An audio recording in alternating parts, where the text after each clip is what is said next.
Part 2 of review of Chapter 10. Now in Part 1, we went over the energy metabolism aspect.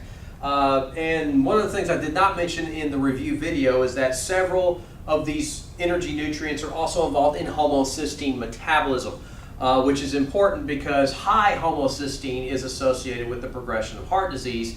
And things like B6, folate, B12, and choline can help reduce that by helping with homocysteine metabolism. Now, Part 2 involves the blood health. Now, there's a figure in your book that looks a lot like this.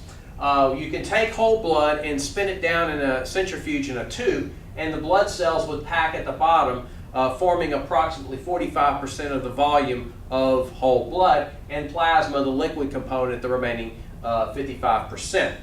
Now, the blood cells include red blood cells and white blood cells and platelets. Now, the nutrients of blood health, we start again with vitamin K, covered in the previous chapter. Its main job is it's part of the blood clotting process, so a vitamin K deficiency can interfere with the ability of the blood to clot. Now, there's a lot to be said about iron. There's a lot of the notes devoted to iron. It's got many functions in the body, but one of its main functions is that it's a component of hemoglobin, which allows for red blood cells to bind and carry oxygen. So it's involved in hemoglobin synthesis, red blood cell production, and so forth. Now, the RDAs for iron are well established. Be sure to study those in your notes because they are rather important. Now, there's also upper limits as well. So there's a different RDA for adult men than for adult women because women need more iron, a lot more iron than men, because anytime blood is lost from the body, iron is lost in the body. So you recycle the iron in your body, but you can't create the iron that you've lost.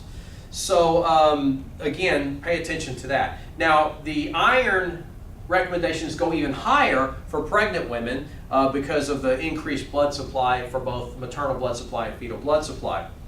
The forms of iron in the food include non-heme iron and heme iron. Heme iron is found in red meats, organ meats, and so forth. It's the most absorbable form of iron. Non-heme iron is also found there, but can be found in many vegetables that are iron-rich and is also contributed by cast iron cookware. Your absorption of iron is enhanced by vitamin C, and it is enhanced by the presence of meat factor or MFP factor found in meat sources. So that can increase iron absorption. Now, too much iron results in iron overload. Hemochromatosis is a form of iron overload due to a genetic inherited gene. The person with hemochromatosis has to avoid high iron foods and even iron cookware, and oftentimes they have to draw blood from the body to get rid of that extra iron. Hemosiderosis is simply ingesting too much iron. Iron overload can lead to liver damage. It can increase the susceptibility of the body to bacterial infections and cause a host of other problems. Now, iron overload is not nearly as common as iron deficiency. Iron deficiency is the single most common nutrient deficiency in the world. Iron deficiency is the single most common nutrient deficiency in the United States. Even in this class, it can be that common.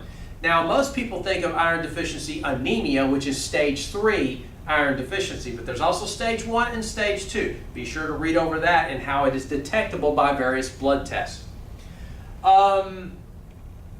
Zinc and copper are also mentioned in blood health. Zinc is abundant in proteins, so anytime wherever there's proteins, there's going to be zinc as well. Zinc is a main component of albumin. Oh, going back to iron. Read over what I say about the deficiency symptoms of iron as it relates to pica, which is that unusual craving for non-nutritive substances, and even though they don't contain iron. Copper is a cofactor, trace mineral, used in wound healing and maintaining nerve fibers, and is also involved in blood health. So again, this is a very big chapter, has a lot of information in there. So be sure to look that over very well.